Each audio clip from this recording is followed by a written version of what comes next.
And we're back. Welcome back to the stream. I've got most everything back to base, but not everything.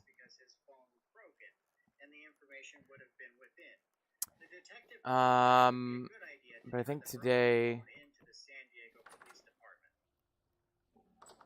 I've been doing a little bit of tidying up around home. The first thing I'm gonna do today is we're gonna go off and get the next thing in our. I'm not sure which one of these we can sell and which one we can get, but yeah, I'm gonna go to the treasure hunter trader. Unfortunately, I have to get some food made up probably. We're not gonna do the next engine, just to be clear. We're not even close to being ready for that. But I will make some porridge and take that with us. And I'll just take it in the cooking pot directly.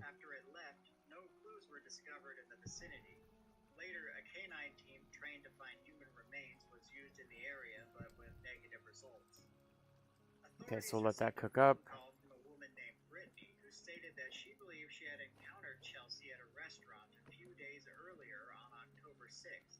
Brittany and her wife are the owners of Dos Pink Tacos in downtown Phoenix, Arizona. And yes, that is apparently a real place. Brittany said that on October 6th, the street was closed down for a community event called First Friday. At around 6 p.m. the same night, two females came in to eat and stayed until around 7:15. Brittany said one of the females had a bearded dragon and appeared to be Chelsea Grimm. They spoke about the bearded dragon. I'll let this cook up real quick. We may need to.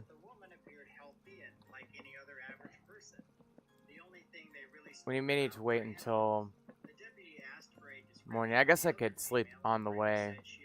Oh, and we can go ahead and repair up this translocator too. Let's do that.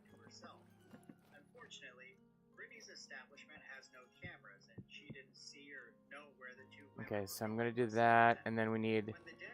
I always forget how many of these metal parts we need.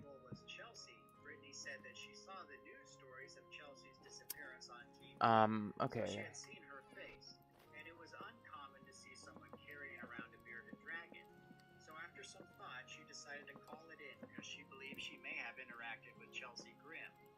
Later on, authorities made contact with a witness named William along Forest Road 6.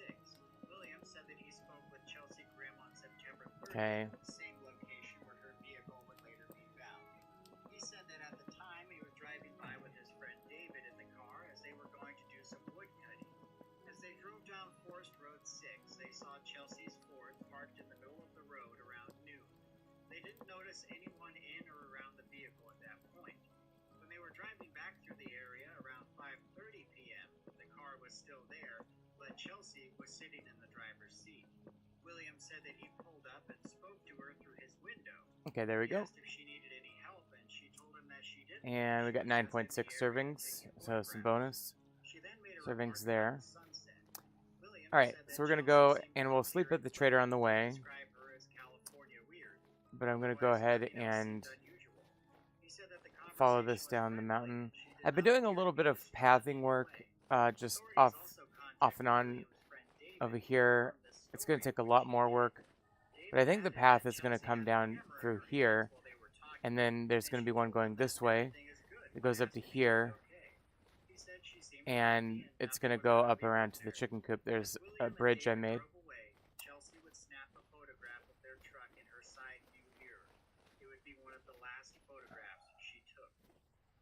Yeah, I guess I should probably.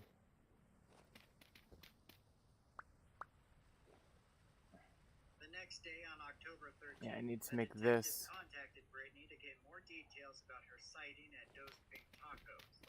He asked if the woman she had seen was wearing glasses, and Brittany said she was. He asked if she had noticed any tattoos on the woman. Brittany said that she couldn't remember. Okay, well, in any event, this is all going to be part of this path, so I'm going to go ahead and keep working on making that into a path. I might already have some path somewhere around here. Could have sworn I put some path down somewhere.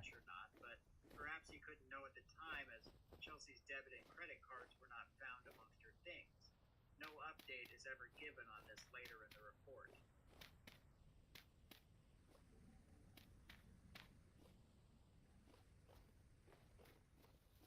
On October 14th, the sheriff's detectives continued to follow up on the sighting of Chelsea Grimm at Dos Pink Tacos.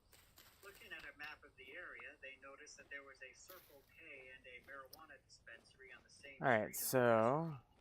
The hope was that Oh, and I did build these little overhangs for my animals. Not that it matters that much, but it's just nice to have a little shelter area where you can bed down. The main thing is that you can't let it get completely dark, otherwise the animals will despawn. He was allowed to do so by the manager and watched all the video they had available. Unfortunately, he saw no signs I have been feeding them, Next, he tried the dispensary, but it looks like my newer bighorns are not pregnant yet. This pig is still very pregnant though. Boar, sow, and then what kind is this? Boar. Okay. Let's keep going though. Okay. On October 16th, a search team in the Kaibab I like the way the light hits those trees up there. It's pretty cool. And I like how you can see the lodge poking up on the mountain there. She gave some pretty non-specific information, like that she saw 3 6s, and to get to the area you turn right and go over the tracks. She said that the woman she saw had found a hill with a weird flat rock on top, and that the woman was sad and marking the area with totems. In the vision, Robin said that she saw a woman with a blanket or tarp with some rope. Robin did not have a specific location for the team, but was out in the area trying to listen for the woman to contact her again. We'll probably do some fruit tree manipulation leading into spring. But it sounds like she's very sad. And yeah, she did mark a couple totems. It sounded like she was out here. She was thinking she was going to get somewhere. And then she was going to keep going. And I don't know if she had like a tarp or a blanket, a small blanket or a tarp. But something says she had something like she was like this with a tarp or blanket. Alright, so let's go ahead and sleep here. Blue or silver. But then I was like, I don't know. If I think too hard, it Up, we're losing health for hunger. And I found a couple totems though, and I found a couple turnaround spots, but I didn't see anything. And what she's telling me is that she found a hill. And this Alright. is like she said, it's crazy. It's only 2 in the morning. It's quite cold, but let's at least eat. Tracks and like past the tracks and like I'm not gonna go over the tracks. But then I'm like, oh holy shit! Like and then I can't like, okay. Okay. How did I get here? So she was saying. And then I'll head up here to the translocator cave. She was saying northeast. So I was like, well maybe she saw the wind turbines and it was at night or something, and she was trying to find a flat spot on a hill, and there was flat rocks. So I don't know. I mean, I hike out here a lot, so that's why I'm out here. I'm like, okay, I know these roads enough. But if you guys are still looking for her, then keep listening. Okay, so I'm going to go ahead and pop into this cave real quick. This will keep us warm in the meantime until the day comes back too. The sheriff's department used aerial drones to perform grid flights. Apparently there's an animal in this cave somewhere. Take a lot of high-definition Or photographs. possibly just above me, Overall, up there. 1,800 photos were taken that day, and later pixel detection software was used in an attempt to identify Okay, let's get this locations of repaired. objects with colors that are unnatural So for 2 the of area. those. The software detected some potential targets, which were all reviewed by sheriff's personnel, but none were determined to Okay, have and let's any wait for that clues to warranted any further investigation. ready up. Authorities also contacted a man named David who reported that he was hunting in the area where Chelsea went missing. He said that during the time of September 25th through the 29th, both he and his wife were in the region together. Okay. He said that on the 29th, he was And this will driving down go Forest Road 124 at approximately somewhere. Let's see. 6:11 a.m. when he passed a small white Ford SUV that he believed to be Chelsea's. He stated that he saw a Hindu male sitting in the driver's seat of the car, and the man appeared to be on a cell phone. He then observed a white female matching Chelsea's description The walking fuck? toward an elk that was just south of the vehicle. He said that the car appeared to be in good working Okay, order apparently at I the saw. time, There we go. and he Okay. thought they were possibly hunters. Are we taking damage from Later cold? that same day at around 8:30 a.m., I guess so. both he and his wife were driving back down Forest Road 124 when they saw the white Ford SUV again in the same location, but this time both doors were open. He couldn't recall for sure, but he thought that the rear hatch door was also open. At the time, he felt that nothing about the situation seemed strange, so he just continued driving. Later on, detectives contacted another witness by the name of Jonathan, who also reported hunting in the area and camping off of Forest Road 6A. He Saltpeter. said that on September 30th at around 11 Alright, a.m., so driving on Forest Road 6 apparently that's along it with a for friend of his and heading loot northbound to here. their camp on 6A when he noticed Let's go ahead and mark Chelsea's vehicle this. in the middle of the road. He moved his car Okay, around this to is the kind of left cool. and stopped. He then saw Chelsea open the driver's side door and apologize for blocking the road. Jonathan asked Chelsea So this basically shot us way, way west. Similar temperature right now. I will go ahead and take a probe. They were coming to switch out her vehicle and she didn't need any assistance. Jonathan described Chelsea as out of it during their entire encounter. Chelsea was described as wearing jean shorts and a crop top. After the encounter, Okay, it's a Jonathan good and his wife continued on up the road place for for tin about 10 mining. minutes before stopping. A bad feeling came over him and he didn't feel good about leaving a lone female stranded on a lonely forest road. He pulled a U-turn, spinning his car around, and started heading back towards Chelsea's location. Once he got there, he found that the car was in the same location, except it was locked and Chelsea was gone. They looked, but they couldn't see her anywhere in the roadway or in the surrounding region. They then looked in the car and saw that she had left some things like the bong and her purse, but they figured there was nothing more they could do. They got back in their vehicle and began heading to their camp where they spent the night. Jonathan told investigators that on the night of the 30th, I mean, this cave alone is pretty expansive. all night long. On October 1st, he found himself driving down Forest Road 6 again, and he came across Chelsea's vehicle in the same spot. He again exited his car and checked the doors on the Ford EcoSport. They were still locked, and he said that the bong had been moved and the purse had been taken. This was his last interaction with the vehicle. He never saw another person with Chelsea and felt that she was not in distress when he spoke to her. Okay, so that's that part. I think I came from over here somewhere. No, I came from over here. On Okay. October 18th, an Let's get investigator this. visited Murphy's tow yard and requested to see Chelsea's vehicle. He took swabs of different areas of the car for testing. Alright, let's go this way now. In this set of photos, we get another view of the vehicle, though some of them are so washed out. Okay, here's yet another translocator. Despite this, you can still make out some of the damage to the front end. Ooh, Templar armor. I'm not gonna take all that. I guess I'll take these. Reached out to Chelsea's family through Facebook. I believe this testimony to be invalid, but in an effort to be thorough, I'll share it anyway. Shale wanted to report a suspicious encounter she had on September 28th. She said that on September 26th, she was camping out of her van on Forest Road 160. She did this for 2 nights in a row without incident. Okay. However, on the night of the 28th, she heard a woman scream for help. The woman didn't sound injured and was just pleading for help. Shale had bad hearing, so she couldn't figure out what direction the calls were coming from, or if the woman was even close. So let me mark this She one. didn't feel like she was in a position to be helping anyone. And actually, this is the color of the ones that I always that are not repaired. We do blue, or a color, whatever it may be, for ones that are repaired. And this one is at 85. She was getting nervous. Meanwhile, a dark SUV pulled up and parked right next to her. Shale was getting nervous, so she left the area and noticed that the older truck started following her. Alright, let me try going up here. She got onto a nearby highway and drove to a McDonald's where she saw a white car with a man videotaping her.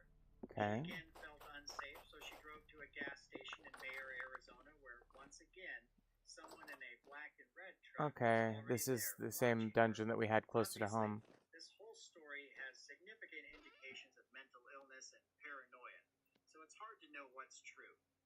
location where Shale was camped, Forest Road 160. Why is it getting was far brighter? outside the search radius as well.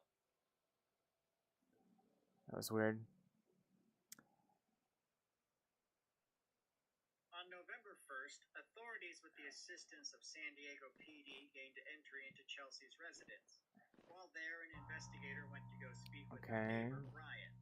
Ryan said that he last So saw let's Chelsea on mark September this 24th, but that she could have been around later than that. there, He said that he mostly and that's kept at to himself 95. due to So we're issues definitely he gonna had have with to Chelsea in the past. gonna have Ryan to admitted Chelsea was going to a wedding because he overheard leave a lot of this stuff behind. When asked about this, Ryan But explained that's that okay. due to the close proximity We'll come of their back someday. respective homes, he could often hear a lot of things that went on inside Chelsea's residence.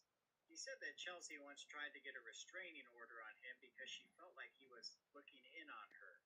Ryan said that he tried to tell Chelsea that her boyfriend was no good and would bring her down. The deputy Let's asked cut this Ryan into if Chelsea jerky. appeared mentally ill or in a state where she might harm herself, but Ryan said that he would rather not comment.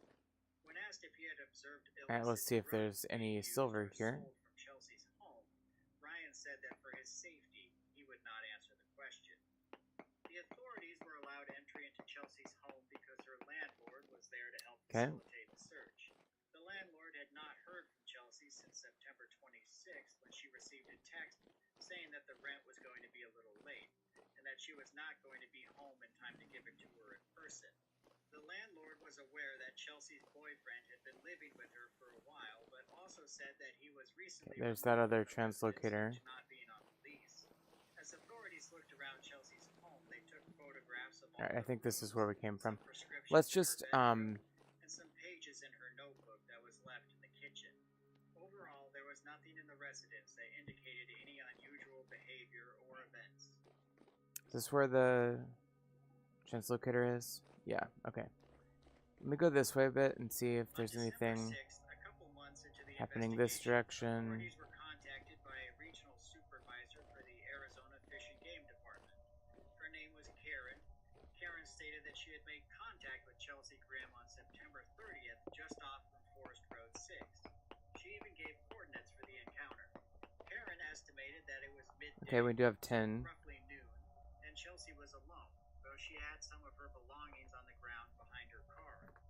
Let's use this color. Okay. Okay. Oh, and we need to put the height, which is 59. The reason I always put the height is because the map marker doesn't seem to take that into account. She pointed north. Karen told Chelsea that to head north would only take her deeper into the Kaibab, and that she would be better off walking south back the way she came. Chelsea asked her if she could drive out that way because she still had some gas in her vehicle. Karen said that she could drive so long as she followed the roadway back to town. Karen said that Chelsea denied needing water or snacks or even a cell phone. Okay. Chelsea did ask her for the Oh god. number to Lamb Nissan because she was I wasn't expecting a bell. That always scares the hell out of me too. Also said that Lamb Nissan would not drive from Prescott, Arizona to tow her vehicle for her. Karen said that overall Chelsea seemed to be happy and healthy, and their communication ended at this point. The reason it took so long for Karen to move forward with this information is because she didn't realize that the young woman she encountered. Okay, this is unpleasant. A hunter eventually told her about the case, and she promptly contacted authorities. Throughout the investigation, authorities were being inundated with potential sightings that needed to be looked into. Obviously, we already went over a lot of them, but there were plenty more that we didn't. There was a sighting at Dunkin' Donuts in Mesa, Arizona on October 7th. Another was at a Circle K in Prescott, Arizona on October 10th. Okay. And another one at the Arabella Hotel in Sedona. Another sighting was at a gun show in Las Vegas, Nevada on October 7th. Yet another one was at a pet store in Mesa, Arizona. Most, if not all, of these sightings were looked into and ruled out during the investigation. There were numerous other additional tips reported that had limited information or the unlikely nature of the claims, some of which included people reporting that Chelsea Got it. was Okay. abducted by aliens. Very unpleasant, but we did the deed. Most of these minor tips were not followed up. Some of the sightings or tips I've talked about probably have you saying to yourself, why did he even bother to put that in the video? Well, usually Usually I don't. This time I did because it's important to comprehend the level of information the police receive when there is a missing person case that Okay, makes so national like news. there's so much to this They cave. are flooded with tips and sightings and have to work fast to sort it all out. They have to discern what could be relevant or irrelevant or what could just be the ramblings of a crazy person. It complicates things, but it happens to some level in pretty much every missing persons case that goes public. In the end, Okay, the let's ground search just failed head back and to the the investigation turned up no translocator now. I'm information kind that of led to Chelsea. over She is this still cave a missing to bit. this day, and her case remains open with Coconino I hate that County. guy. So I what hate is the going on Botorn. in this situation? I've heard all kinds of theories ranging from her ex-boyfriend did it to she was abducted to she Okay, and joined we're a cult. back I get why people here. go Now, into I those could go theories. They make usually a come ladder back to going some up true there, but aspect of Chelsea's life or personality. There's a lot of I think we're people who close have enough to the bad surface. things It's to not say about needed. her ex-boyfriend PJ. Maybe they're all true as well, I don't know. But he was cleared from wrongdoing because authorities could not place him in Arizona at all during the time that Chelsea disappeared. He had an alibi. They might be Okay, there's a unreliable bear and on my untrustworthy tail. when it comes to getting information out of him, but that's really all we got. I'm sure some people also had similar feelings about Chelsea's rather strange neighbor, Brian. By the sound of it, Chelsea felt this guy was kind of watching her in a creepy way, and she went as far as trying to get a restraining order. He might have said some weird, So now we just need to head up, but there is no basically due evidence north. to link him to this disappearance. When it comes to other theories, they have a similar problem. There's just no real hard evidence to support them. The thing is, there is one overarching theme to this case that cannot be ignored. I believe it's the first and most primary element as to why Chelsea is missing to this day, and that is mental illness. Now that doesn't mean that's the only thing going on here. I'm just saying I think this was the catalyst. Just so you can really understand what I mean, let's go over a brief synopsis of everything we learned about the timeline leading up to her disappearance. Alright, here's the September Chalk 24th, Castle. Chelsea begins her road trip. September 25th, Chelsea calls her friend Jason. Among other things, she told him she was having a migraine. Chelsea meets with her friend in Phoenix. Things seem It's just normal, across and this they river, plan to meet basically, up right again up the here. next day. September 26th, Chelsea cancels plans with her friend as well as her plan to travel to Connecticut. While on the phone with her friend, she sounds paranoid and is saying that she is escaping a domestic dispute and that her ex-boyfriend could track her phone. She also says that her bearded dragon was her ex-boyfriend reincarnated. Okay, let me and the lizard was speaking to her. eat real quick. September 27th, Chelsea calls her mother asking for money to go to a wellness resort. After being denied funds, she blocks her family and friends, ending outside contact with people.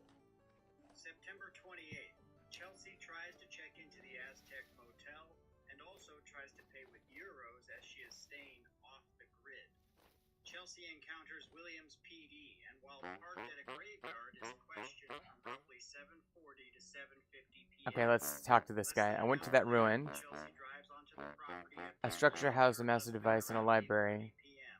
The couple give her I directions heard a to head voice back there towards who's town, but made me to instead, seek him out. Chelsea goes Gave me a the list of opposite names. direction on Forest Road 124, which leads out to the Kaibab. September 29th, at 6:11 a.m., there is a Nadiva, a possible person, sighting perhaps by a somebody very man knowledgeable, but I've on Forest Road never heard of them. 124. The spoils, only heard tell of it. It's an awful place. And that she was driving The a Lazarette. Ford Ah, SUV. this one I know. A strange There was place full of also a stone and female monsters. sitting Let me in see the here. driver's This will seat show the with a way. cell phone. David And so we sees get the this same vehicle again map. around 8:30 a.m. Most Cardinals. everything about this sighting A gathering fits place, the I think no idea timeline where of though. events, except for Quiet the addition or of the peculiar man name, don't seen know in the anything. vehicle. Okay. September 30th, a Fish and Game employee named I have an Karen elk I can part with. encounters He'd be a loyal Chelsea on companion. Forest Road 6 I'll at a part with him for location 100 further years. You'll need south to than saddle where and the couple bridle would eventually too. wind up. How much would it cost Chelsea if I gave you tells this Karen that treasure I she's found? stranded because she just ran out of gas. Karen gives her And the answer is directions 50 back to gears. town and tells Chelsea that if she continues north, she will only go deeper into the Kaibab. Karen told authorities So, that this we need to bring interaction him a happened saddle around now. midday, but it must have been earlier in the morning as Karen never mentioned seeing flat tires. Karen was also interviewed far later than most everyone else, so her memory would understandably be more hazy about the time of day. But At 11 a.m., Jonathan encounters if I read Chelsea's this, we can at disabled least get the vehicle and location. So the notices two location her of the tires Lazarette completely is now on the map, and I believe it's this pink thing. I've damn near gotten explored there. Jonathan returned 10 minutes after leaving, but Chelsea had already wandered off somewhere. About an hour later, around 12 p.m., William and his friend encountered Chelsea's vehicle on Forest I mean, Road this is that survival goods trader where I got the bow right before I did the Resonant archive, so that's awesome. William and his friend are driving back on Forest Road 6 when they run into Chelsea's vehicle again. Yeah, it's really not that far. They notice that she is now sitting in the driver's seat. Like 1500 coordinate, so Weird, but their interaction is otherwise normal. Chelsea takes a photo of their truck. I don't really think we need an elk. October 1st, time unknown. Jonathan I mean, it's not a bad idea because it would give us an opportunity to get bags and such. That some of the items in her car have been removed. Around 2 p.m., Laura discovers Oh shit, I'm going the wrong way. vehicle on the road. Later, Laura also sees a tent 2 miles south on Okay, Forest let's Road 6. She thinks it's strange and calls out to the occupant, but gets no answer. October 3rd, Tasha finds Chelsea's vehicle on the road, but I'm gonna get rid of those two. I'm gonna go ahead and load up on this peach tree, just to have. Oh, is that flax? Okay. October 6th at 6 p.m. there was It's not ready yet. possible sighting of Chelsea at Dos Ping Tacos in Phoenix, but it's a bit questionable. Authorities were never able to confirm the sighting despite multiple attempts at retrieving CCTV footage from the surrounding area. Okay, so there's The one 4 thing pair. that makes this sighting seem quite legitimate is that the witness, Brittany, says that the woman who appeared to be Chelsea also had a bearded dragon by the name of Rosie. I mean, if true, that would be quite a coincidence. Did Brittany just see information on the news and convince herself that she encountered Chelsea? Who knows, but it's still worth mentioning. If this was Chelsea, then it would indicate she got out of the Kaibab and was running around with another girl who seemed quite shy and quiet. So based on this timeline, we can deduce that Chelsea Oh yeah, okay. abandoned We her already vehicle dug here. sometime between September 30th and October 1st. But I don't think there is anyone who can listen to that sequence of events and not How did I get know out the last time? Oh, here. determination that mental illness is at play. Chelsea is making comments about her lizard being the reincarnation of her ex-boyfriend, and that it's speaking to Okay, her so about let's head things. home. She's driving out in the middle of nowhere, And I and when think people probably give her on today's directions to episode we'll safety, focus she does the on. opposite of what they tell her. I mean, There is I a wouldn't clear mind going to the evidence that Lazarette. There she isn't veered really a down strong rough boss roads there, and as I drainages recall. that were not designed for her It's vehicle. kind of a smaller dungeon than the Resonant archive, and thus doesn't have a boss. But and I absolutely know I can do that without much more preparation. Oh, we got copper. But that's highly unlikely. She was offered and denied rescue multiple times after the tires blew. The volcanic rocks in this region could easily have torn up those tires. I mean, imagine what she must have driven through to scratch up But her I was car, thinking, hit yeah, brush and I branches, want to bed start with the looking front at end, steel making, cause body and damage, I want to blow start. both tires. And then, after all I want that, to keep building she is some. still I acting mean, like winter a is a good chill time for when she building. runs into people. And Here's none some of that deer. stopped her from driving further north and deeper into the Kaibab. Most people are aware that once you blow a tire, you need to stop, because driving on a flat tire will only cause irreparable damage as the rim starts to chew into the rubber. But Chelsea just continued to drive. And once she became stranded, multiple people approached and asked to help her. She had multiple opportunities to take advantage of rescue, but she declined each time while continuing to outwardly appear so calm and collected to other witnesses. things that I should probably In my consider opinion, building. these are not the actions or behaviors of someone who is in their right mind. And I say this not to blame Chelsea or demean her in any way. She deserves to be searched for, and she needs to be found regardless of anything. But if we're going to find her, we need to understand the circumstances. We need to understand what was happening. We could build Once we a do that, we can greenhouse. best judge how to deal with the We could situation. start building our Mental castle. illness has played a part in I think we have enough countless missing persons material to cases. start building a castle. It's a I very probably common should cause of people start. disappearing. I really need to Given be that bringing particular firewood home. items were taken from her car, like her debit card, the lizard, some There's the journals, bear. etc., Gonna it avoid would appear him. that Chelsea willingly grabbed some of her things and abandoned the vehicle. I know her parents have said things like she would never leave her camera, but I don't believe that's good enough reasoning to suggest that she was taken from her car by force or something. She was clearly in a state of mental crisis. So whatever you would normally think she would do doesn't really apply. I'll also Okay, add that let's just Steve Fisher, who grab did some of this wood. truly incredible work on this case, was able to look at her camera after it was released, and he determined that she only used the camera 3 times in the last 18 months leading up to her disappearance. So maybe she wasn't so attached to that camera after all. And I just want to add, Okay, if well, you're interested in so much missing for persons getting cases, firewood. follow SF Investigates on X, as he does some really great work. He deals with a lot of cases as they're playing out in real time. So basically the opposite of me in a way. But I'd encourage people to check him out. Anyway, let's continue. So while Chelsea may have been having some kind of episode, it doesn't preclude the possibility that some other external factor was involved here. Okay, well, there's Some some bad actor could have come wood. along and done something to her. Yeah, but I'm gonna have to make a new axe before I do But I anything think else, it's so highly unlikely. that's At fine. least I mean, in I'll this know that we can location, always come even here the for more. Kaibab. These areas are remote, and the odds of running into a random murderer or kidnapper are fairly slim. You can see from the witness testimony that the demeanor of most of the locals in this area tends more towards compassion. She was offered help multiple times from multiple people. Let's see, wasn't we've got ignored. pear. Alternatively, I think it's Sadly, I don't have unlikely the that ability she to was able harvest anymore. contact somebody via her cell phone to come and take her out of the Kaibab. Cell reception in the area is totally unreliable, and apparently her cell data ended when she entered the national forest. This is a good indicator that she didn't call any outside parties. Oh, and you know what? So if I'm Chelsea gonna was do on the the thing. move, and it appears as though she was, she could have wandered I'm gonna do deep this into thing the where I wilderness load in a very some vulnerable traders state in and perish as we somewhere well continue outside building the our city place, perimeter. She had about a 5-day head start on just to any make search trading more efforts, convenient. which isn't good. I mean, She I could play have this game covered for quite a fun. bit of There are distance in mods that that amount of add time. traders, but But we they're have not at least updated one yet. more clue that might change But things maybe a I won't be bit. stupid about it. We Maybe have I'll be like Laura's kind of sighting. reasonable about it. She came upon Chelsea's vehicle on October 1st, a full 4 days before the sheriff would be called on scene. Did these other youths get And right pregnant around yet? the time that Chelsea would have Apparently been not. abandoning her car for good. When Laura found the vehicle, Chelsea was not there. But when she drove 2 miles south along Forest Road 6, Yeah, she so my came thoughts across a are tent this off to the path side will of the come road. this way, The tent was out of place. There up was a through person here, inside of it, and there was a small smoldering up fire here, outside. and then up There that was no vehicle in the path area there. that would otherwise indicate But for how now, this let's person came plant to this these pear location. trees here. Laura also described the tent as girly, which could help rule out the possibility that this was some male hunter traveling around on foot and camping by the roadside. Laura So said if the that she path called comes out up to the here, person in the tent but got no response. and then it can And go also like that she knew someone was in there, they just up didn't respond. basically a When Laura staircase like was here, back in the area on October 4th and and then we'll 5th, be right in the our camp was no chicken longer coop there. area. So the question is, was this Chelsea?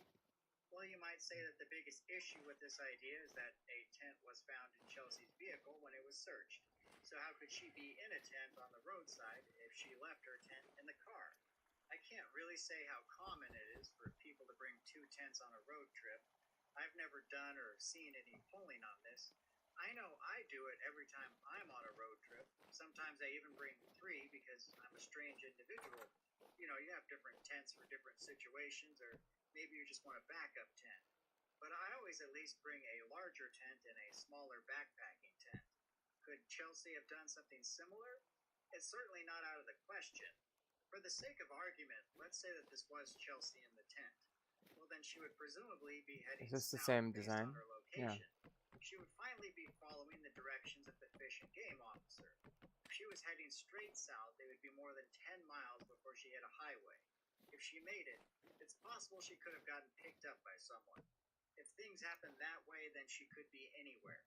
The alternative might be that she perished somewhere in the wilderness in this large tract of land between the 10th Okay, so location we've got a and new the highway. Judging by the search thing. map, these areas were not heavily looked at. Probably one of my I passed through favorite songs in the Williams, game. Arizona last summer, and I stopped in this region to take a look around. I didn't do any searching or anything. I just wanted to get a feel for the Kaibab area. I figured there would be no real point in going out to where her car was found, because that region was searched to death. If she's still in the general vicinity of the Kaibab, then she probably went further than most people predicted. It's certainly possible given the head start that she had. Despite this being a national forest, the land still has a desolate feel to it. It was hot, the brush and the trees were dry, and the rocks in some areas were rough and jagged. If you drove your car Okay, through so this, I have roads in this area are mostly dirt with some that are gravel, and Go they ahead and can put all be this quite rough in away. some areas. Chelsea's car was really not built for the terrain that resides in the Kaibab. I won't bore you with my on-site narrative because this video is already getting kind of long. One thing I will say is that I think this case is a great candidate for UAVs. They go up and they take a lot of high-definition photographs, and then those are analyzed for anomalies. Recently, that? I've seen this kind of Weaver's thing have Blueprint? more and more success in missing persons cases. Now, they already did this in some areas of the Kaibab, but I think it would be worth trying in other places that extend beyond the scope of the original search. I could see Alright, so let's try putting... quite well against the reddish-brown terrain here. But then again, I'm just some guy on the internet. What do I know? Okay. Obviously, we can only speculate as to what happened once Chelsea left her vehicle. There are no certainties. I think the odds are reasonably high that the metal she is parts still out away. there somewhere. But there is certainly a And chance spiderweb. that So I something guess has the question happened. There's a chance that it really right was her out of who the was seen gate in Phoenix is after her vehicle was reported there's the to saltpeter authorities. place. There's a chance that she is still out there alive somewhere, but I think it's pretty slim. Do I want to pick a trader that we can spawn in? I think I do. No new and reliable sightings. So let me know what you think happened in the comments I might. below. And until next time. Oh, that's slime. Thanks for watching.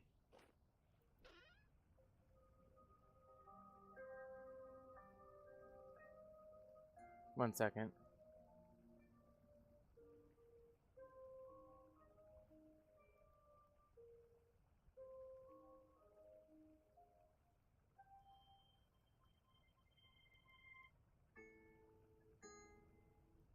Okay, sorry about that. Okay, so what was I doing?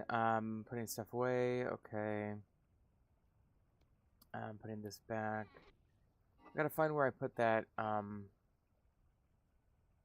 saltpeter. Hi there, folks. So this video is going to be a continuation of the series I did on the Yuba County 5. If you're interested in that case, Oh, here we go. then this video Oh, is no. for Nope. you. There's going to be more to come after this as well. But in Oh, this it's just video, we're going to be putting an right there. Okay, emphasis perfect. on the only witness to the tragedy that befell the Yuba County 5, and that man's name is Joseph Shones. I'll also be showing you some on-scene footage of key locations related to this case. I'll basically take you on the exact same journey the Yuba County 5 took on the night they Okay, let's get all these clothes in Seeing there. these areas, especially the location where Joseph Shones got his car stuck in the snow, is very revealing. But perhaps most importantly, Okay, let's make an I wanna axe go over quick. some new evidence that And by the way, I nobody think we knows can about. actually use our I health hammer to make the hesitate to axe. say new evidence, but it kind of is. It's new evidence people haven't ever heard before, but it comes from something old that's been around for a long time. I'm talking about a 2-hour interview between Joseph Shones and the families of the missing men, recorded all the way back in 1978 when the boys disappeared. We'll go over the reasons why nobody has ever really heard what's on I'll that just tape use these. and the work it took to try and remedy that issue for this video. So we have the unique opportunity to hear more about what Joseph Shones saw and experienced when he Okay, so we'll encountered light these Yuba up. 5 on the night of February 24th, the same night that the boys disappeared. And if you're only somewhat familiar with the Yuba County 5 case, and you hear me say the name Joseph Shones, but you have no idea what I'm talking about, or if you're totally unfamiliar with the subject in general, then I would highly recommend that you go to my channel catalog and watch the 2-part series I made on this case. It's probably the work I am most proud of. That background information will really help in understanding the material we're going to cover in this video. There is a whole lot of details and information available in this case. I can't adequately cover it all in the intro, and we're only going to be adding to it with this video. That said, I will quickly go over the briefest of refreshers regarding the key points and events surrounding the Yuba County 5 case. Oh. Before we continue, I want to take a moment to thank ZocDoc for sponsoring this video. I'm very pleased to be working with them again as they offer an excellent free service for those seeking a medical provider. And I don't know about you, but I'm the type of person who doesn't go in for regular medical checkups. And Okay. something inevitably pops up and I go on a mission to seek out an appointment as quickly as I can find one. But you usually learn you can't be seen for weeks. That's never a great position to be in. As I've gotten older, I'm really trying to focus on prioritizing my health. I do prefer things that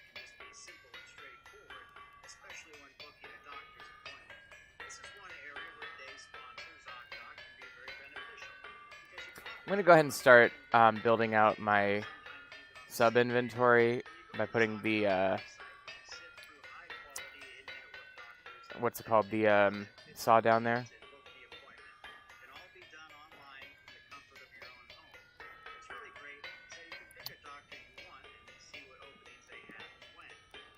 And I'll put this down here too.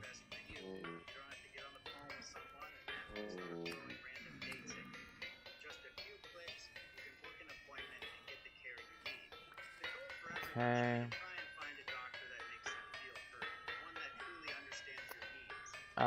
Bed.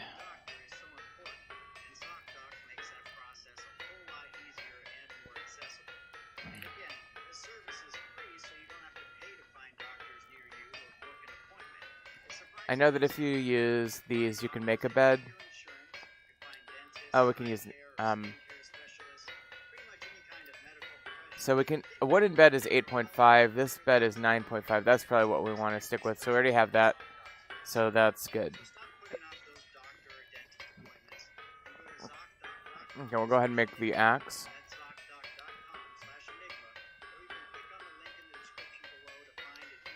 And I'll make a pickaxe now.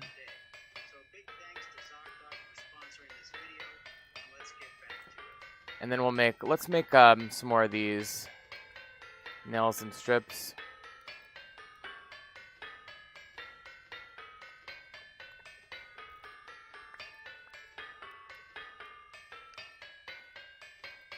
This incident took place on February 24th, 1978, and involved 5 men: Jack Hewitt, Ted Weir, Jack Madruga, Bill Sterling, and Gary Mathias. All 5 men had varying degrees of mental handicap or mental illness, the severity of which is often overblown. That night, they traveled from their homes in and around Yuba City and took Jack Madruga's Mercury Montego up to see a basketball game in Chico, a town to the north. They made it to the game, but once it was over and they started heading home, something happened to cause them to veer off course, and we don't know why. Okay, so I'm going to go ahead and get the chisel. And from now on, we're always going to have hammer, chisel, saw. And then let's get this cooling there. And then we'll put this in here. Alright.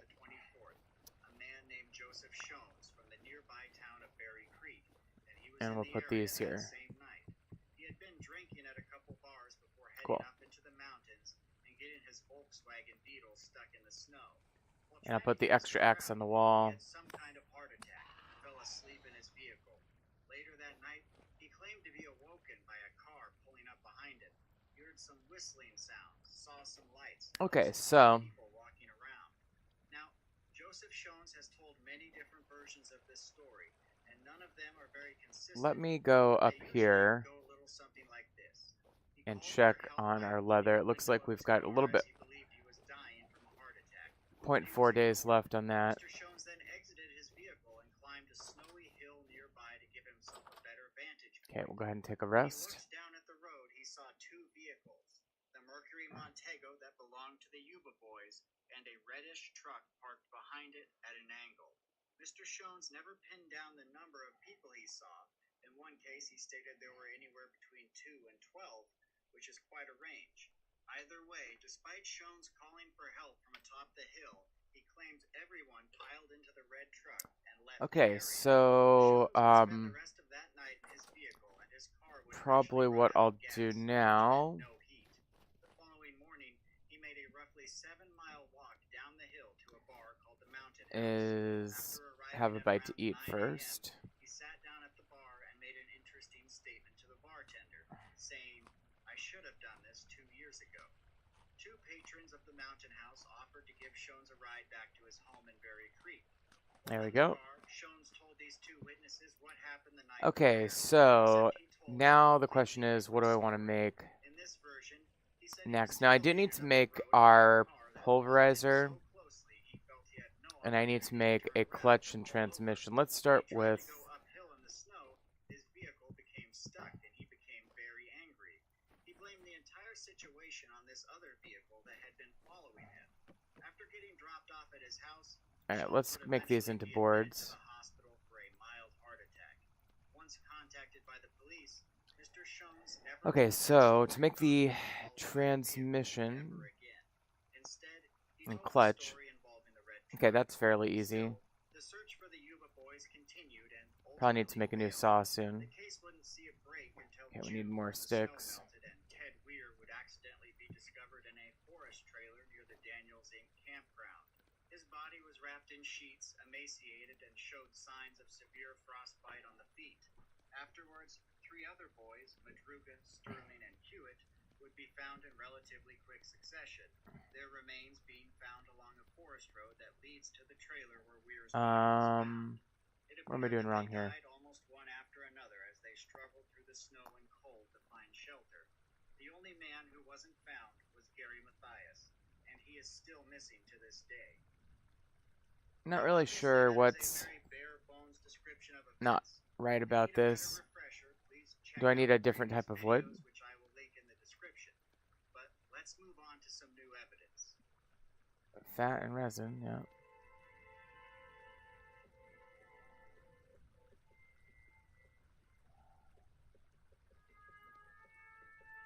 I mean, it might be the saw's durability, but...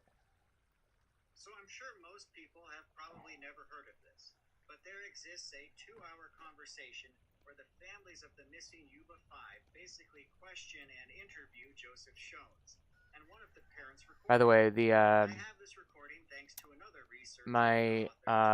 yeah, we need a metal saw. My headphones are getting low on battery, so I may have to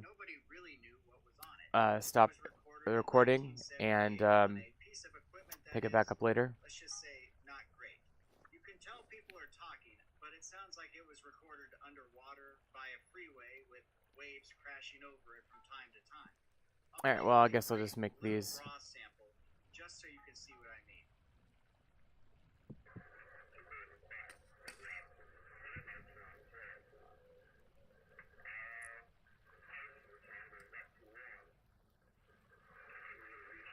There we go.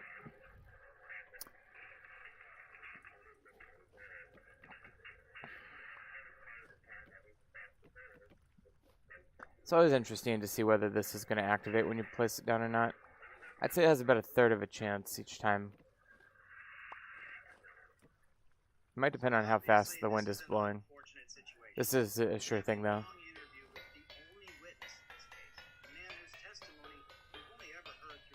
In the meantime, while we're waiting on that, the pulverizer is made using a heavy block and a bunch of these planks and a saw, and then pounder. These are just, yeah, 3 logs too, so we'll soon be able to make those.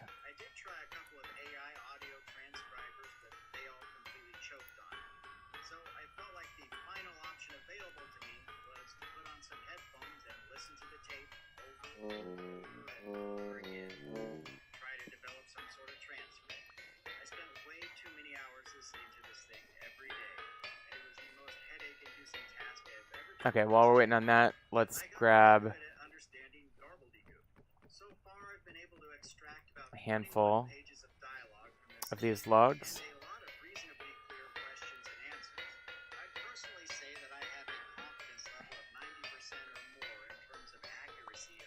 Okay, that one went quick.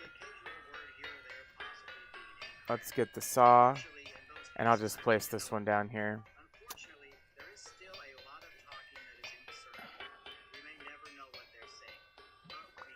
Cool.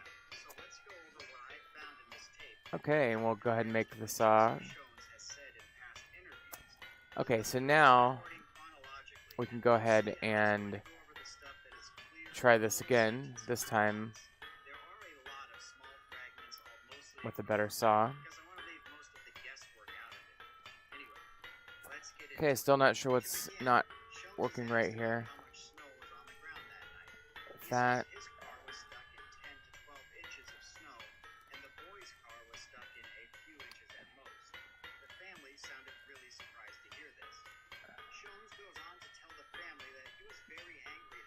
Is it the hammer? Felt that he had been abandoned while trying to ask for help. The family Oh, says I he see what went I'm doing. I'm to stupid. call the authorities after going It's up a that few that mountains needs the next that. day to get his car out of the snow. Okay. He says that at the time So he there's was the solely clutch, worried about and then him, the transmission not is the this. customer that owned the So we need Montego. 2 of these. But he had told her to find out who the Montego belonged to because he wanted to have them arrested for ignoring his cries for help. A bit later, they asked Shones to start from the beginning of his story. Shones says it was 5:30 There's in one. the evening. And we need more fat to keep going here, so He says he got stuck in the snow and he had almost gotten himself out when he had a heart attack. He says he ran out of gas around midnight and prior to that was using the motor to keep himself warm.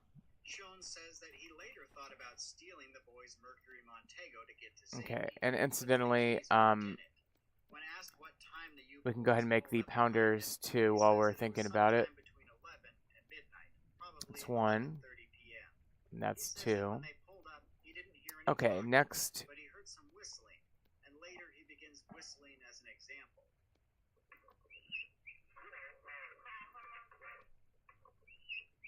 So he clearly implies that there was a human whistling when the boys pulled up, like trying to get someone's attention. It wasn't a squeaky serpentine belt in a car or something. Shones then says that he saw at least Okay, 2 and that people is in an the ingredient ship, for the and one transmission. came up to his window, though he doesn't say that he could make out any of their features. At least nothing like that is audible on the tape. A family And member asks that. if these people had flashlights. Shones says that There they we might go. have had flashlights as someone was flashing a light on and off, but it could have been something else as well. In this version of his story, Okay, so now Shones we need appears to the say that he saw pounder 2 to 3 people that night. He does seem to imply that when the pickup showed up around midnight itself. Now we need a granite stone for this part. Shones says that the pickup appeared to be an older one, and he also seems to say that he couldn't identify what color it was. He's asked about the color again later, probably because newspapers have reported it as being a red or rust. Okay, I believe it was something like this. Shones maintains that he did not see the truck's color. He says the color red or rust was suggested to him, and he may or may not have just gone along with Okay, it. and we need the saw in the Family middle. member asks him if he heard any commotion around the This cars, might be and he says too, he didn't yeah, hear anything. Shones goes too on to damaged, describe but how there he we go. exited his Okay. vehicle at some point So and now we have the started basics home. equipment that we need This to is make presumably a the point where he pulverizer goes up a hill to get a better view. Each setup. time he sees more people moving behind the vehicles. But we don't have the ingredients to pulverize yet. Shones says that there was no panic, no Meanwhile, scattering into the night. A family member I asks think what I'm Shones just if going he to said he do saw a is woman with a let's baby, put the a man wearing a transmission cowboy hat. Shones says that where they and were clutch standing, here. there seemed to be a man and a woman and a child. Okay. Family member asks So him now if the boys ever saw him we'll or put tried to the talk to him.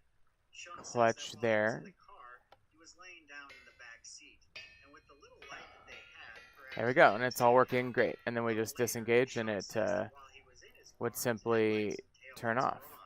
Okay.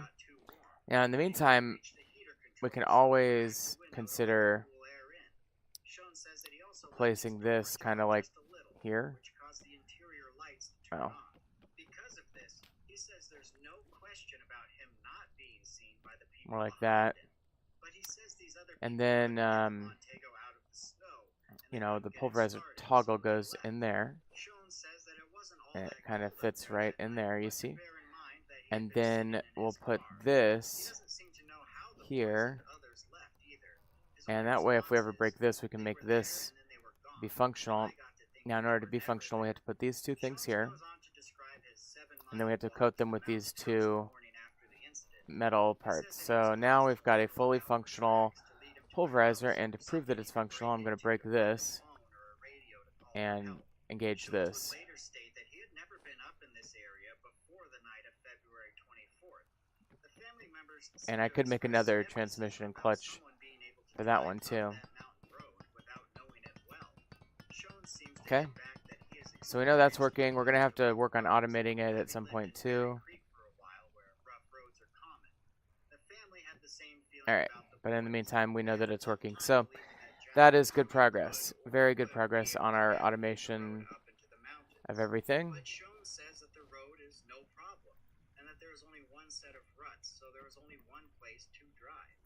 One family member says that Jack Madruga wouldn't have driven up there unless he was made to do it.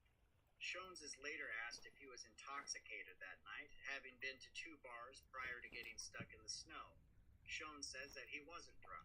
They ask if he drank anything at all that night, and Shones says that he drank 1 beer.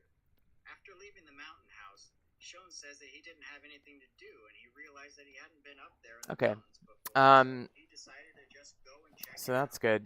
He says that he never thought about What do we got to do checking the next? snow line, even that there would be snow up there. I mean, one thing we should be thinking about is where to find peridotite.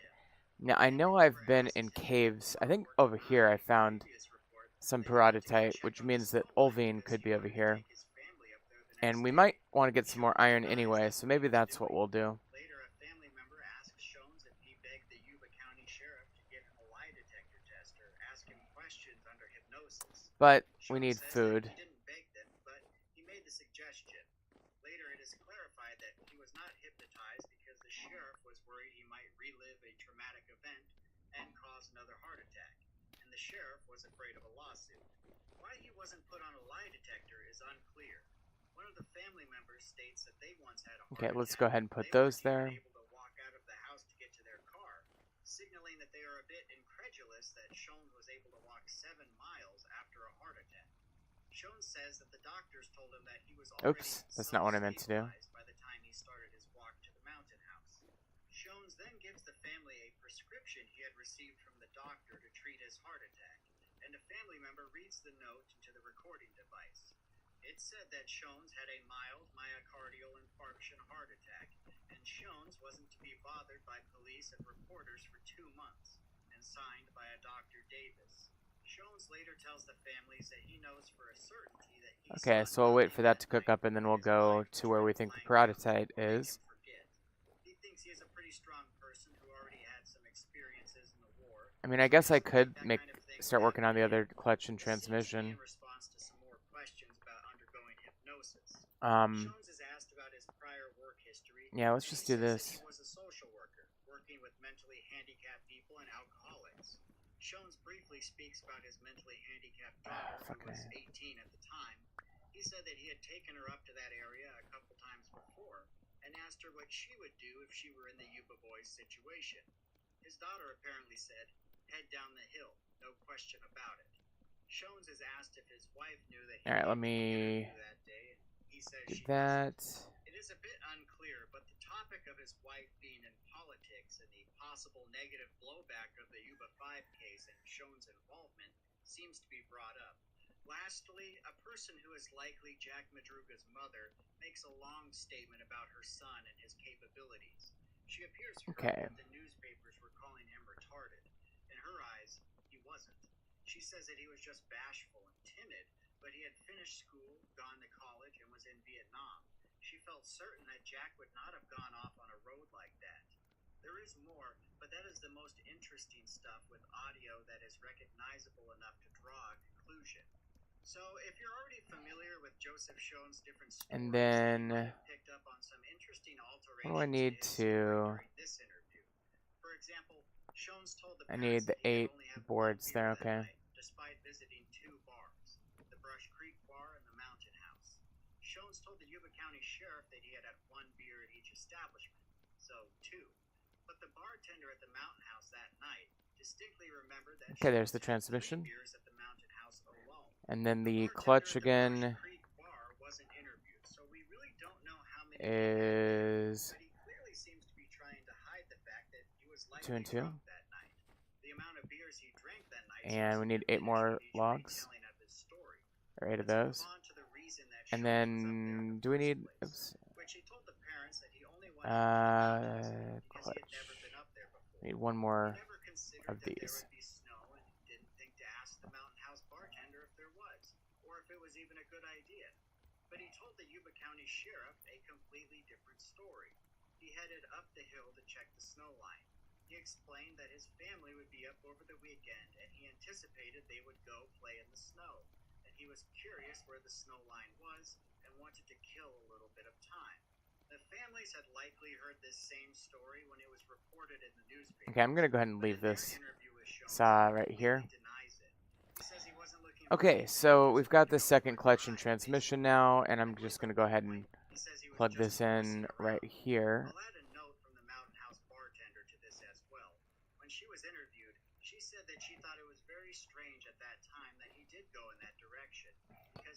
in the area, and he knew that occasionally vehicles did get stuck, and that there was very little traffic. Not sure why that's not working. And he may have serious problems if he did become Might be stuck. because this gear can't handle both of these directions. For example, the color of the pickup truck he says he saw that night. In the Yuba County report, he called it rust or red colored. When he is interviewed by the parents, he denies that he ever stated a color and instead says that the color red or rust might have been suggested to him by authorities and he just went along with it. Beyond that, when it comes to how the boys and the others left, he almost tells two stories to the parents. He says at one point that they tried to start the car and couldn't, so they left. And then later he says it was like they were there and then they were gone.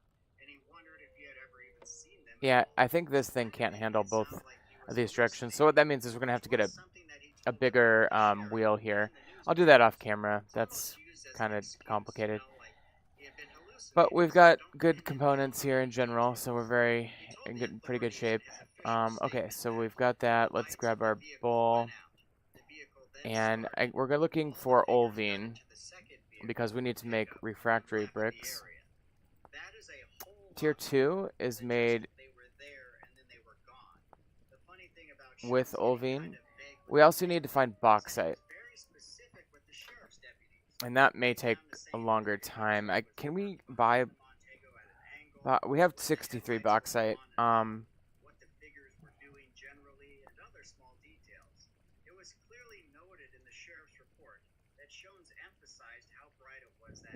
Interesting. Well, we just need to find bauxite somewhere. Some people think he never had one. Some believe that he did, and maybe he really was hallucinating. Do we have any large chunks of orange on the map? I guess I just need to explore. He had a mild myocardial infarction, also known as a mini heart attack. So, not to downplay the severity of anything, but this wasn't a full-fledged heart attack. Symptoms include chest pain and discomfort. I'll leave this here. To the left arm, shoulder, neck, and jaw, shortness of breath, nausea, and fatigue. Hallucinations are not a symptom of a mini heart attack. Though, if we're being generous, you could argue that he entered a state of delirium afterwards, which led to hallucinations. But that might be overly Okay, generous. so Shown's retelling of events is I've got everything we need to repair that other static translocator. And the reason I'm doing that at all is because I feel like if we can get another transport away, we might be able to find bauxite more quickly.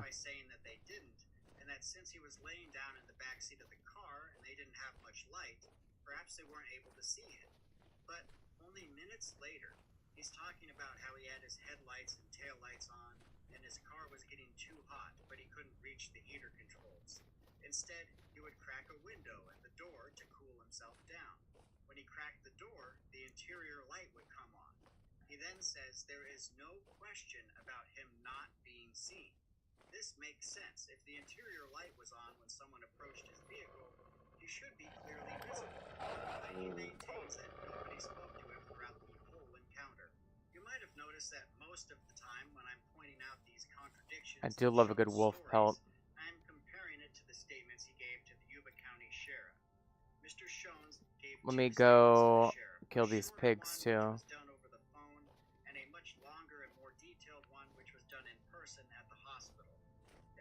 There he is. I would also compare this interview to statements he gave to newspapers, because the trend only continues. For example, in one newspaper, he's quoted as saying he saw the Yuba boys run off into the bushes instead of leaving in a truck. I chose not to use newspapers. I'll go ahead and one reason. In this interview that Shones did with the families, there are a few times that he complains about how inaccurate the newspapers were when reporting on this story. At one point, he speaks about how he had hired a lawyer and he was going to seek a retraction, likely from the LA Times. Given how shady Shones has looked, I know that his hiring of a lawyer might not mean much. I mean, who knows if he actually did that. But anyway, given that Shones expressed clear frustration with the reporting, I can't really differentiate which one is which here. But let's continue getting this pink apple. There are plenty more We'll bring this up to our base too. Whenever my audio cuts out, I'm just gonna end the stream. And that's gonna be within minutes here, I think. But I will try to make it to the point of fixing the other static translocator and seeing if we just luck out and get bauxite. I'm not saying we need steel to go to the lazarette. We'll probably do the lazarette tomorrow on stream, but it would be really nice to have at least some progress on steel making by the time we leave for that. It's the spot where the cars were both Shones and the Yuba boys became stuck in the snow. It's a pivotal point in the story. This is the spot where the decision must have been made for the boys to start walking upward to their deaths. So I set out on a trip to follow in the footsteps of the Yuba 5 on the night they disappeared. Let's just peek down here real quick. So I went out to California, and since I was going that far, I figured I might as well do the drive that the Yuba 5 did, going up Highway 99 to Chico, driving through town, and then stopping by the university. Well, folks, this is my first stop. I am at California State University in Chico. I think I've already explored this cave. The boys started their night. They had a basketball game here, and then they left. And they left for Bears Market. But they began here. After driving here from Yuba City, they took 99, presumably, and came here to watch a basketball game as they were big fans of basketball. Oh, we don't have this marked.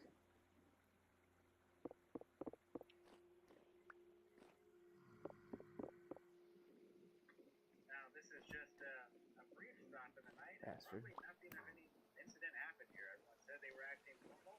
They watched the game. One of them kept score, and then they left. Nothing unusual happened so far. And seemingly nothing happened at Bears Market either.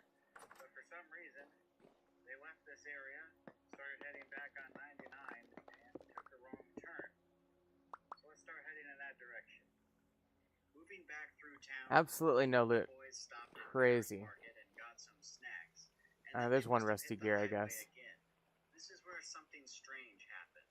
They must have taken a turn off to Oroville, and this would be something very difficult to do accidentally. Even if you did, there Alright, are well, countless opportunities to turn around. yeah, I'm gonna just Once you hit exit. Oroville, there are enough twists and turns you have to make to reach the Oro-Quincy Highway. Well, maybe. That it becomes clear that there must be some Yeah, intention to the okay. decisions the boys made. To me, the question becomes, what would lure or drive them out this direction?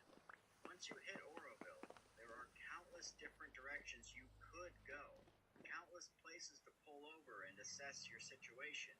But the boys took a route that took them across the Bidwell Bar Bridge and up into the mountainous region above Oroville. Alright, let me grab ladders.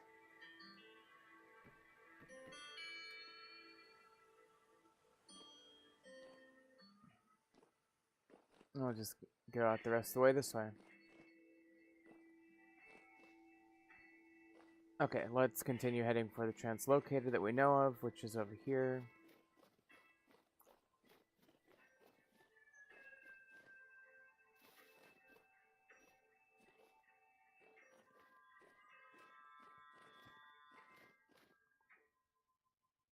Okay, it's right up here.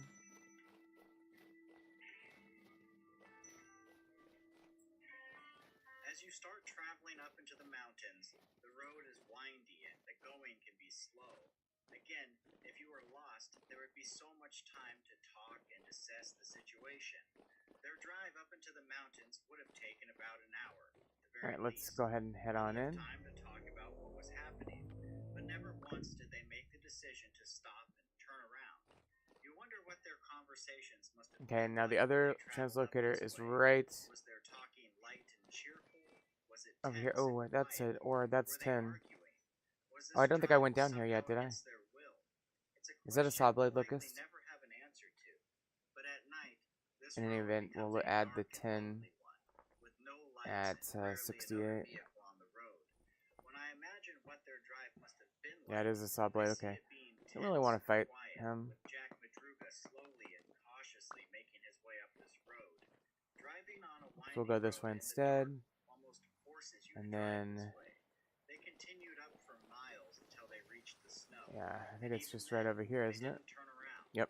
The only Okay. thing that seemingly stopped the boys' vehicle was encountering a Volkswagen Beetle already stuck in the middle of the road.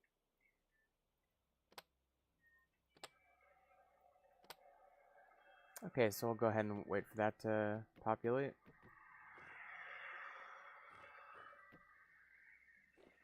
Well, as you can see cars whizzing by, this hill behind me, this is where it all took place.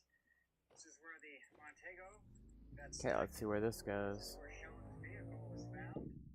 At least this is the closest approximation I can Okay, get so from all of the I'm gonna info make that I this have so blue far as seen well. on locations of both vehicles. TL As we know, track according home. to Okay, we have Sean's and sandstone. That's kind testimony of fun. of witnesses, Sean's vehicle was What am I, found junk? Okay. right here near this bend in the road. TL track And home. further on down, At 15, this is at the very bottom of the world. obviously we don't really know the order of events, Okay. but if you take Very at dangerous least to be one of here. Sean's versions, it goes that he came up here because he wanted to see some snow. He found some snow and got stuck. And shortly thereafter, he has a heart attack, and then he wakes up to some lights. Okay, so probably what we should do. And he sees that there's some cars back there. But he can't This quite is see so very dangerous to be clearly. down here. So he gets out of his vehicle and he starts shouting for help. No There's one's Copper. listening to him. So he climbs this hill right here to get a better view of who's down this way. And according to him, he sees not only the Montego, but a red truck parked right behind it. And he sees anywhere from, I forget what it was. This is so freaking dangerous. 3 to 15 people. Okay, I'm gonna retreat. I do not want to fight a double-headed, or yeah, like a nightmare drifter with a bellhead shiver and blah blah blah. The better approach by far is going to be to make a little barrier here.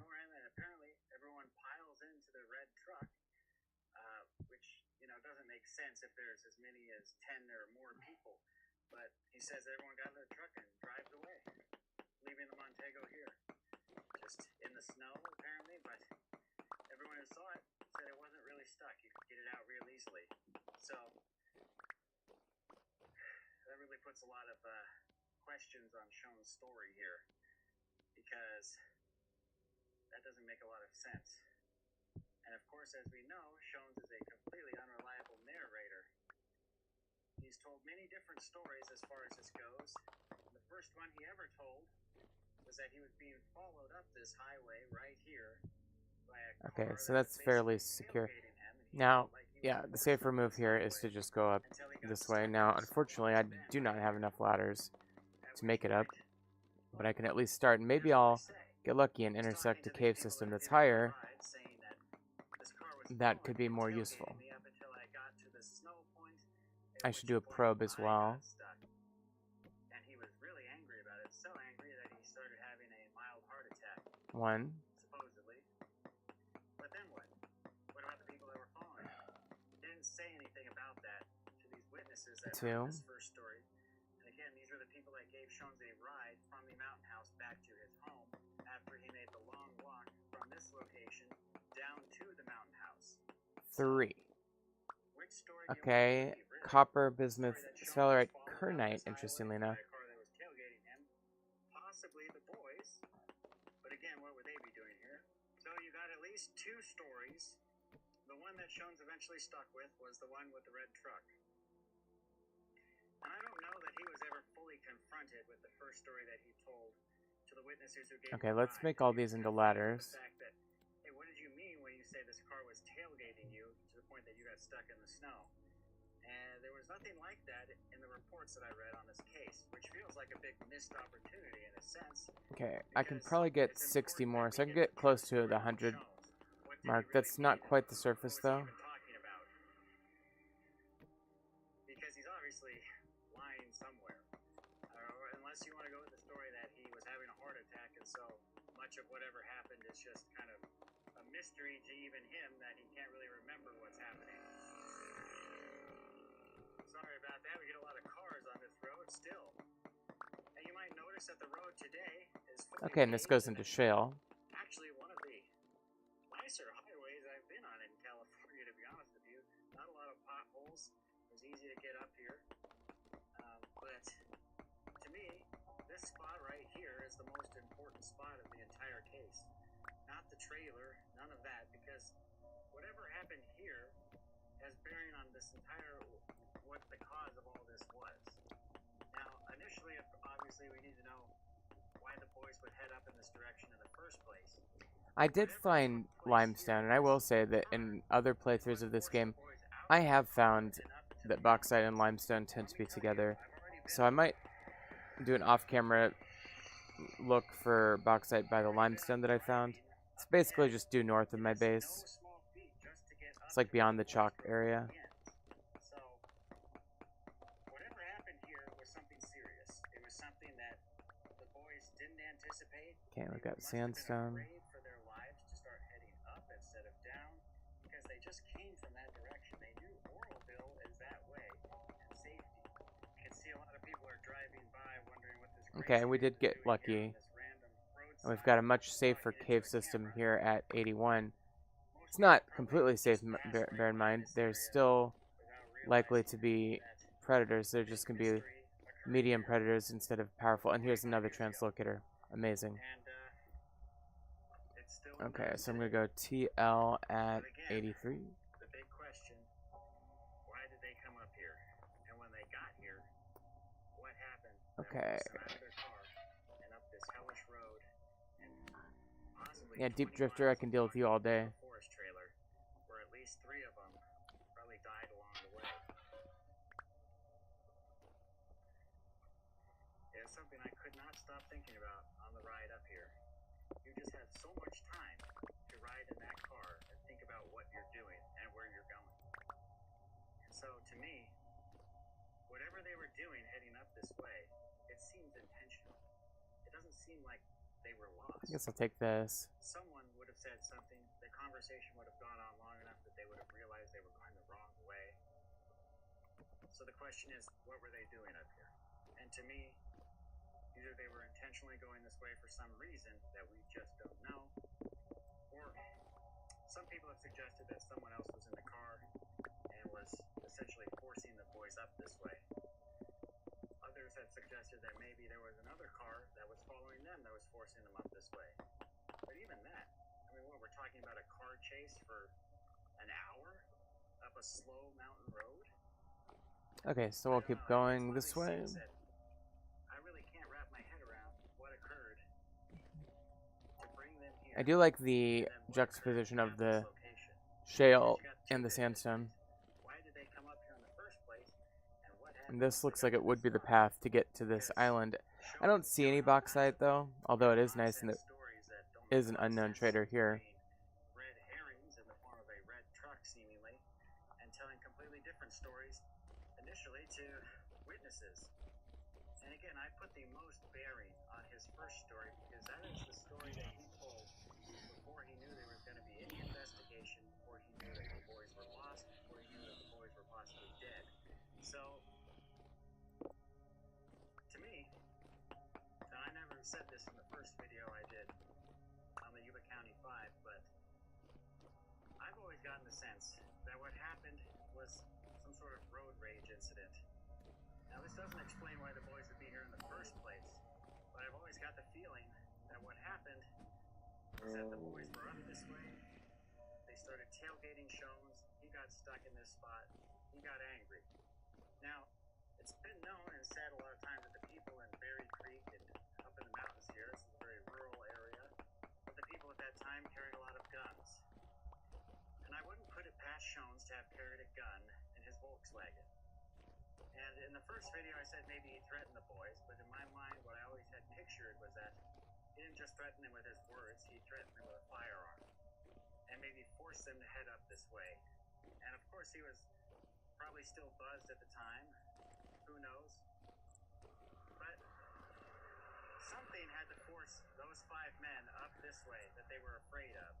And one of the few things that would be is a firearm. Someone pointed a gun at them, because obviously the 5 of them can overpower the 1 of him very easily. But a firearm changes the game. So was that in play? And I tend to think it was something like that. That maybe Shones was so angry he pointed a gun at them and just had them start walking. And the boys were so afraid they started walking and they didn't turn back. To me, that makes the most sense. That they would leave because someone threatened them with a gun, threatened them with death, and so they took their chances heading up. But again, that's why it's a mystery. We simply don't know. And Shones is dead, so he's not going to be telling that story. As you may have noticed, fire has torn through this entire area. And it's kind of created a lot of problems and road issues, but it's... Here's the Kernite. seems to have opened up. This could be made into borax. The road up here is quite nice, but this whole area My headphone's about to cut out. I'm gonna have to end this stream, guys. But I'm gonna collect up some of this Kernite and keep looking around. Thanks for watching. We'll see you next time on Vintage Story.